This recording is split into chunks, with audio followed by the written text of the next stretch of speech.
been out 1 month. We're at #1. With a bullet. With a bullet. We're like over 2 million records now. And selling. And we're happy. 10 years we've been waiting for this. Yeah. 10 years. Girls, Girls, Girls, you know, that peaked at #2. But, you know, that was cool, but it wasn't, like, cool enough. And so, it's, you know, we're real happy that it went up to #1, and hopefully it'll stay there. Real excited about this one, and we've let everybody know in the press and what have you know about how excited we've been about this too, because we know for a fact this is our best work to date. A lot of bands after their second or third album, it's like, yeah, we're doing another album. But we're like, yeah, man. You know, that's why we all went up to Vancouver, and like just the 4 of us just went up. We moved. We got apartments in the heart of Vancouver and lived there for 4 months just so we can get this vibe happening, you know. And like we're all like best buds, and it's like, man, it's like the album. It's like Motley, you know. We're just psyched. It's like you work for a couple hours, then all of a sudden your friends drop by and it's like, hey man, listen to this. Let's and you play play everything back, and then everyone's all, hey, and then, you know, it's 4 o'clock in the morning and you haven't done anything. You know, in Vancouver, we don't know anybody. Now we know everybody. Yeah, now we can't go back. Yeah. Have to go to Cleveland or something. Yeah.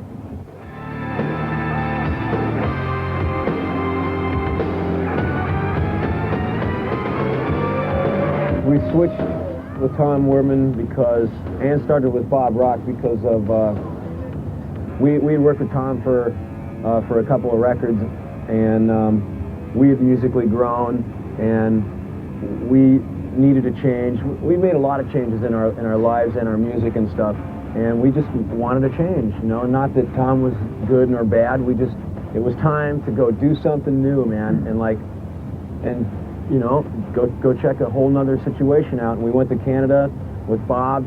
We heard great things about the studio there. We heard great things about him. We you know, he's done some great stuff with Kingdom Come and Aerosmith, Loverboy, him. And he's done some killer stuff. So we said, you know, let's do this. When we do songs, we don't really like go, okay, we need this kind of song here and this kind of song there. This is just, the music just kind of comes out, and it's just like our favorite stuff. I mean, we wrote like 30 songs, and these are the songs that we like the best. So these are the songs that made it. It wasn't like thought out or calculated or anything like that, you know. This is because we're still rock fans ourselves, and we figure if we like it, hopefully other rockers are going to like it too. That you're not really crazy about and you wouldn't take to a deserted island, but this record, I would definitely take each and every track of this record with me on a deserted island or whatever you want to call it. I mean, they're all great. I love them all. I mean, everything has such a different feel to it. You can be in the mood for like something different, you know, and go to this album and go, God, I love this song. As far as topics go, there's been other songs on other albums that have like had just as many types of messages. I mean, like Fight for Your Rights on the Theater of Pain album was also like one of those message type songs. But just because it wasn't that great of a song, a lot of people overlooked it, you know. And then all of a sudden we do a good song with the message. They go, oh, it's your first message song. Yeah. And it's like, no, you haven't been listening to this record. Go buy some, man. It's doing so great at radio because just a lot more of the top 40 stations are playing a ton of rock, man. You know, I don't know, I give up. I'm not like a survey guy or nothing, but I guess some of these people are wanting to rock a little more. Who knows? I mean, they never played us before, and I don't think the music's that commercial. I mean, there's like loud guitar, loud drums, loud voice, loud bass, and people like it, I guess.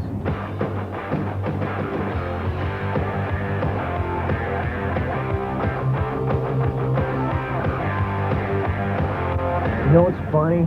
The other day, these kids came over to my house. They're like 8 years old, and they had like, you know, Motley t-shirts on and their school books and stuff, and and you know, they're all, Motley Crue, man. And I'm thinking, these guys weren't even born when we put out our first record. That's right. You know, and there's no way they could have heard our first record. So, you know, I think from Girls, Girls, Girls on, we've like captured a new crowd. I think, you know, I don't know, but I mean, you know, or they've got it from the older brothers and stuff, and because the name Motley Crue has been around for a long time.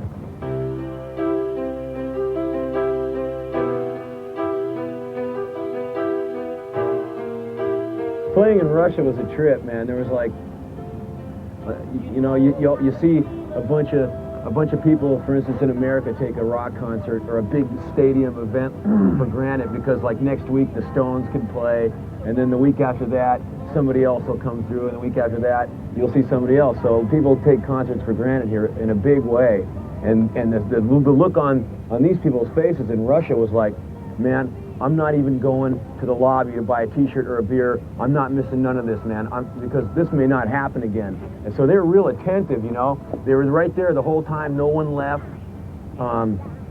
It was a trip, and their faces were so full of excitement. You know, they had never seen anything like this in a long time.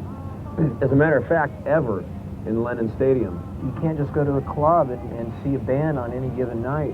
You know, the only bands that were like playing down there, like that they could see like in a day, was like playing in Red Square with homemade guitars and trash cans as drums. As a matter of fact, one kid came up to me and went, "Tommy, I have been waiting 15 years for this."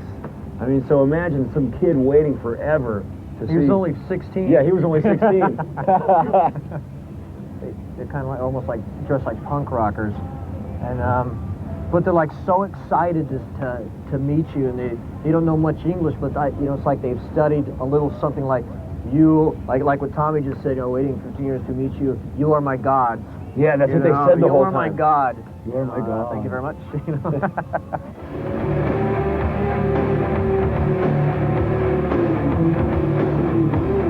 We're just who we are now. You know, it's we tried, you know, done a lot of things over the years, and basically, as soon as we did something, you know, like with Shout the Devil, then all of a sudden, like, everybody starts doing like that type of a look. So then we like completely turn around and do Theater of Pain. You know, it's like, wow, you know, that's like a complete turnaround. And then we do the Girls Goes Girls thing. You know, back when everybody started looking, you know, it was getting real glam out there. And now it's just like, let the music do the talking, you know, and everybody knows who we are, who Motley Crue is, and what we represent. And right now we're just being ourselves, and we're just a rock and roll band. We like change, and we did a lot of things in the beginning to get people's attention. You know, it's big. Hey, you know, this is the Crew, and at the time, you know, everybody had short hair. It was like the knack was a real big thing, and we, you know, we had to do something real visual to get people's attention. So I believe we got their attention. Here we are 10 years later with the #1 record.